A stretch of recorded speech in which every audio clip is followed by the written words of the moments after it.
लेकिन अभी मोहम्मद राना अपनी ही फिल्म जिसका नाम है बाप, उस फिल्म की प्रमोशन के दौरान नशे में धुत जो है वो वहां पर आ गए और फिर वीडियोस वायरल हो गई। अस्सलाम वालेकुम ख़वातीन हज़रात, मैं हूं आपका मेज़बान सुमैर। तो आज के नए प्रोग्राम में हम आपको खुश आमदीद कहते हैं। दोस्तों, आज भी हमारे पास बहुत ज़बरदस्त किस्म के टॉपिक्स हैं जिनको हमने डिस्कस करना है, लेकिन सबसे पहले हम बात करेंगे नादिया हुसैन के बारे में।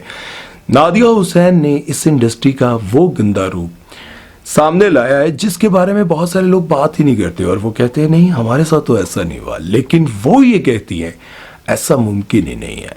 नादिया हुसैन को आप सभी जानते होंगे, माजी की बहुत बड़ी मॉडल रह चुकी हैं, ब्यूटी टिप्स बहुत ज़बरदस्त बताती रहती हैं, मेकअप की बहुत बड़ी स्टार है, मेकअप करने की क्या कहते हैं उसको, आर्टिस्ट है। और उसके साथ साथ आप सभी ने इनको बहुत सारे मॉर्निंग शोज़ में देखा होगा, बहुत सारे प्रोग्राम्स में देखा होगा। नादिया हुसैन से ये सवाल किया गया क्या इस इंडस्ट्री में आने के लिए लड़कियों को कुछ देना पड़ता है?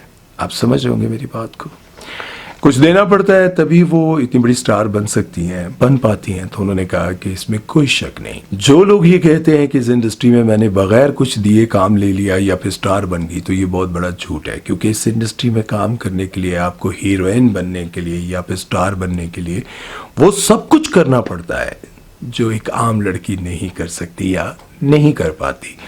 उन्होंने बताया कि इस इंडस्ट्री में ऐसा मुमकिन ही नहीं है कि गिव एंड टेक के बगैर आप बड़े एक्टर बन सकें। मैंने आपको बहुत सारी वीडियोस में ये कई बार बताया और मैं आपको कई बार बता चुका हूं कि यहाँ पर बहुत सारे ऐसे लोग हैं जो खुलकर बताते हैं।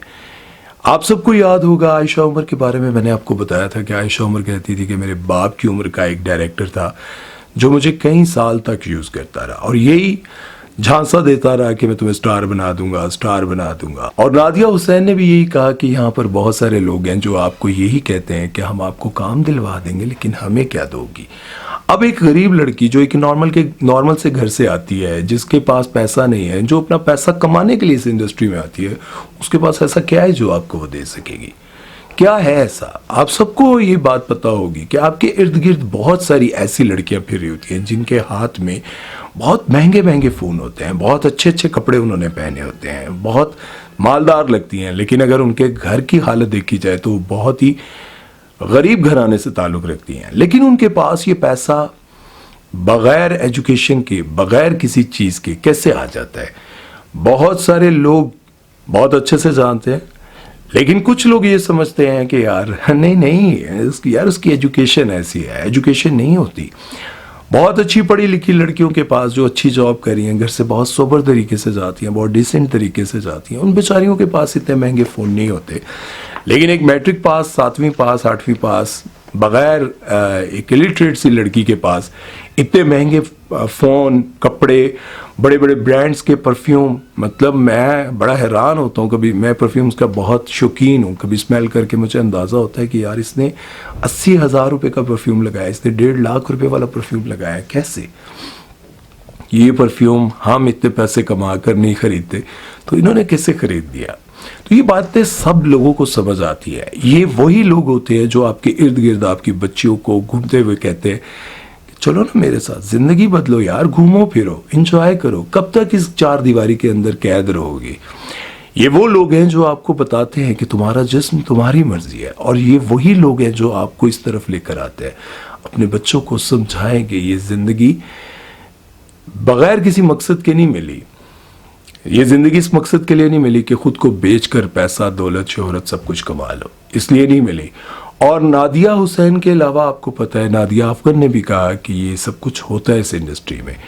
और बहुत सारी एक्ट्रेस, लैला जुबैरी का मैंने इंटरव्यू किया था और उन्होंने कहा था कि चूँकि उनके हस्बैंड साथ जाते थे और उनके जो हस्बैंड हैं वो एक कर्नल थे उस वक्त, रिटायर्ड, अब तो रिटायर्ड कर्नल है, तो वो ज़ाहिर है लोगों की जुर्रत नहीं पड़ती थी कि लोग लैला जुबैरी को ये बात की, और उस दौर की खूबसूरत तरीन हीरोइन थी। लेकिन वो कहती हैं कि मुझे कभी किसी ने नहीं कहा, लेकिन जब मैं अपनी साथी दोस्तों से ये सुनती थी तो बड़ी हैरत होती थी कि यार मुझे कभी किसी ने नहीं बोला, कभी नहीं बोला। कैसे बोल सकते थे यार? मेरे एक दोस्त हैं डायरेक्टर, उन्होंने मुझे बताया कि मेरे पास एक लड़की आई और मैंने उससे कहा कि तुम्हें काम मिल जाएगा, सब कुछ लेकिन उसने मुझे कहा कि मैं एक और डायरेक्टर के पास गई थी तो उन्होंने मेरे साथ ये डिमांड की, लेकिन जब वो बाहर आए तो फिर वो खामोश हो गए, क्योंकि उस लड़की के पास बाहर एक प्राडो थी और 2 गाड़ियाँ उसके साथ गनमैन की थी। तो गनमैन जो उनके साथ खड़े थे तो वो तो ज़ाहिर है उसको देख कर तो उन्होंने दोबारा ऑफर देने का सोचा भी नहीं होगा। उन्होंने कहा, उस लड़की ने कहा था कि मेरे साथ बाहर तक आए, कुछ बातें करनी है आपसे। जब वो डायरेक्टर बाहर आया तो खामोश हो गया। उसने कहा नहीं, वो लड़की हीरोइन नहीं बन सकी क्योंकि उसके पास वो सब कुछ मौजूद था जिसके लिए ये डायरेक्टर प्रोड्यूसर बहुत सारी मासूम लड़कियों को अपने कमरे और अपने बेडरूम तक ले जाते हैं, अपने बेड तक ले जाते हैं। और ये लड़कियां समझती हैं कि क्या फ़र्क पड़ता है। फ़र्क बहुत पड़ता है ज़िंदगी के उस हिस्से में जाकर जब आपको एक अच्छे हमसफ़र की तलाश होती है, एक हमसफ़र की ज़रूरत होती है, तब जाकर आपको पता चलता है कि ये गलत हुआ। बहरहाल इस इंडस्ट्री का एक भयानक रूप है, और ये सिर्फ पाकिस्तान में नहीं बल्कि बॉलीवुड यानी कि इंडिया में, हॉलीवुड, हर जगह पर ये सब कुछ चल रहा है, और यहीं से ज़िंदगियां बर्बाद करने का रिवाज शुरू होता है। और आप सबको एक और बात बताता चलूँ कि आपने सबा कमर को भी शायद सुना हो, नहीं सुना तो मैंने इन पर एक वीडियो बनाई हुई, और कल शायद मैं उस पर एक वीडियो मेन चैनल पर बनाऊंगा। आपको बताऊंगा कि उनको भी एक आंटी ही इसी फील्ड में लेकर आई थी। वो आंटी जो जवानी में खुद पीटीवी पर जाती रही होंगी, और उनको ये कहा गया होगा कि किसी खूबसूरत लड़की को यार साथ लेकर आओ, और इनको ये टारगेट दिया जाता है कि कुछ लेकर आओ, कुछ लेकर आओ, यार क्या कर रही हो, काम नहीं चाहिए तुम्हें। इनको शिकार ढूंढने के लिए भेज दिया जाता है। अब जाहिर है ये खुद तो नहीं जाते, और इसी तरह से कोऑर्डिनेटर्स भी हैं, इसी तरह से बहुत सारी लड़कियां भी हैं जो शिकार ढूंढती रहती हैं डायरेक्टर, प्रोड्यूसर और बड़े एक्टर्स के लिए। बहरहाल इस बारे में अपनी राय जरूर दीजिएगा। चलते हैं नेक्स्ट खबर की तरफ बात करते हैं। शादाब खान का शाहताज खान को जवाब। आप सबको पता होगा शादाब खान भी एक बहुत ही गरीब फैमिली से ताल्लुक़ रखते थे अब चूंकि वो एक बहुत बड़े स्टार बन चुके हैं, और मैंने इनके पुराने घर का एक व्लॉग भी बनाया था, दिखाया था कि यार इनकी ज़िंदगी कैसी थी, कहाँ ये गलियां मोहल्ले में खेलते थे। तो जब ये स्टार बन गए तो शाहताज जो है उन्होंने कहा था कि ये सारी ज़िंदगी बातें मुझसे करता रहा, और काफ़ी उन्होंने इनको गालियाँ शालियाँ भी दी थी कि सारी ज़िंदगी बातें मुझसे करता रहा, मैसेजेस मुझे करता रहा, और शादी किसी और के साथ कर ली, लानत है तुम पर शादाब, और लानत है, और गालियाँ भी दी, सब कुछ किया। अब ये सारी बातें ताबिश हाशमी के शो में हो रही थी, तो ताबिश हाशमी ने शादाब खान से पूछा कि ये वाकई सच है कि बड़े क्रिकेटर्स बड़ी बड़ी सेलिब्रिटीज़ को मैसेजेस करते हैं, उनसे बातें करते हैं, क्या ये वाकई सच है? तो उन्होंने कहा कि ये फेम हासिल करना चाहती हैं ऐसी बातें करके। जब कोई बड़ा टूर्नामेंट आ रहा होता है और वो सारे क्रिकेटर्स टीम का हिस्सा होते हैं जो बड़े स्टार्स होते हैं, तो उनका नाम लेकर या उनके ऊपर कीचड़ उछाल कर ये फेम हासिल करना चाह रही होती हैं और कोई कंट्रोवर्सी बनाना चाह रही होती हैं। अगर आपने उनको मैसेज किया, रिप्लाई आ गया, बात होगी तो ठीक है, नहीं आया तो बस ठीक है। उन्होंने कहा नहीं तो ना सी। अब वो कहना ये चाह रहे थे कि जब किसी को मैसेज आप करते हैं, बात करते हैं, तो आपका तब तक ठीक है, लेकिन जब वो आपको रिप्लाई करना बंद कर देता है या आपकी कोई बातचीत होना बंद हो जाती है, तो आप फौरन उस पर इल्ज़ामात और उन पर बातें करना शुरू कर देते हैं। असल में उनके कहने का मतलब ये था कि वाकई ये जितनी सेलिब्रिटीज़ हैं ये मैसेजेस करते रहते हैं बड़ी बड़ी स्टार्स को अपने साथ फ्रेंड या फिर उनको डेट पर ले जाना या उनसे गपशप मारने के लिए।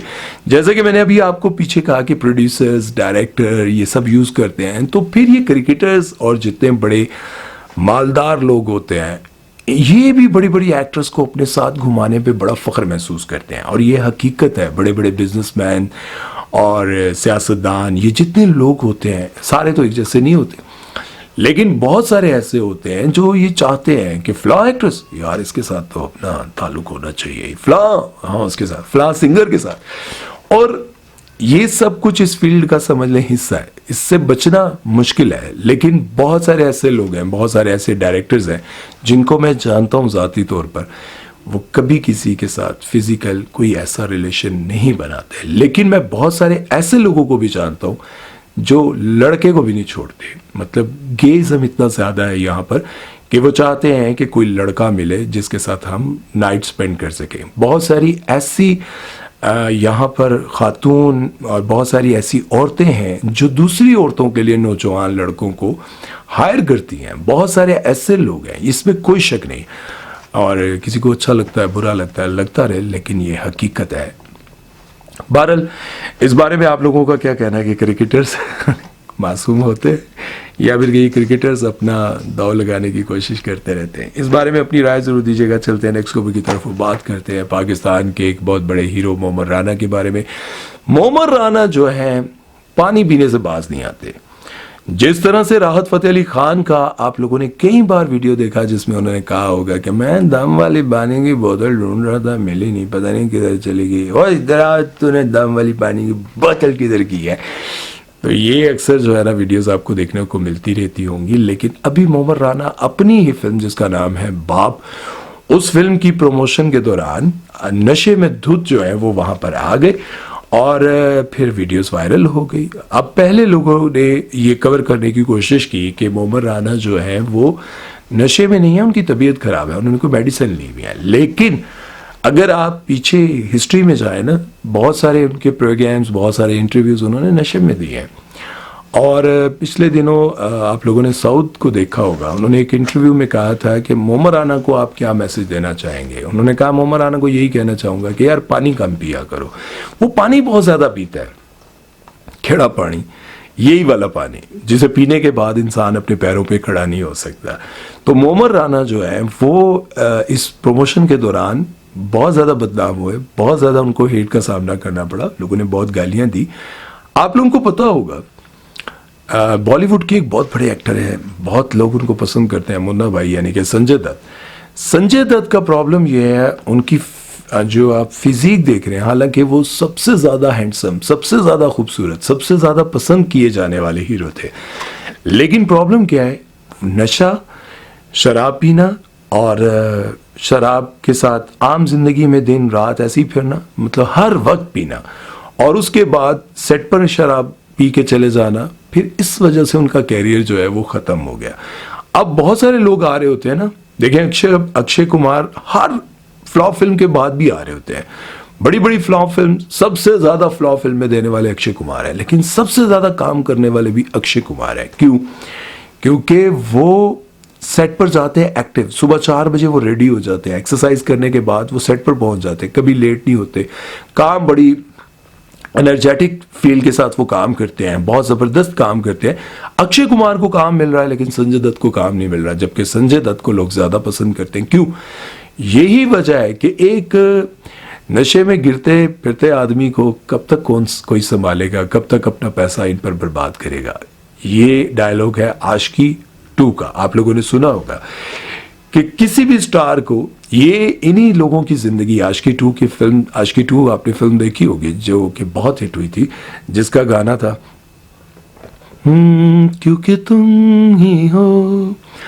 ये वो फिल्म है जिसने बहुत बिजनेस किया था और दोनों को स्टार बना दिया था। उसके बाद खैर लड़की का कैरियर तो रहा, लड़का फ्लॉप रहा, लेकिन फिल्म बहुत हिट हुई थी। उसमें ये बात बहुत वाज़ेह, और पूरा फिल्म का जो थीम था वो यही था कि स्टार बनने के बाद जब इंसान नशे में लग जाता है तो उसकी ज़िंदगी बर्बाद हो जाती है। खैर मोहम्मद राना को गालियों का सामना करना पड़ा। इसी तरह से आम जिंदगी में भी जो लोग नशा करते हैं, शराब पीते हैं या फिर इसको अपना साथी बना लेते हैं, उनकी ज़िंदगी वाकई बर्बाद रहती है। बहरहाल इस बारे में अपनी राय ज़रूर दीजिएगा और आप लोग ऐसी बुराइयों से बचने की कोशिश कीजिएगा। अल्लाह ताला आप पर अपना रहम व करम फरमाए। अपनी दुआओं में मुझे याद रखिएगा। सुमैर चौधरी का दीजिए इजाज़त। अल्लाह हाफिज़।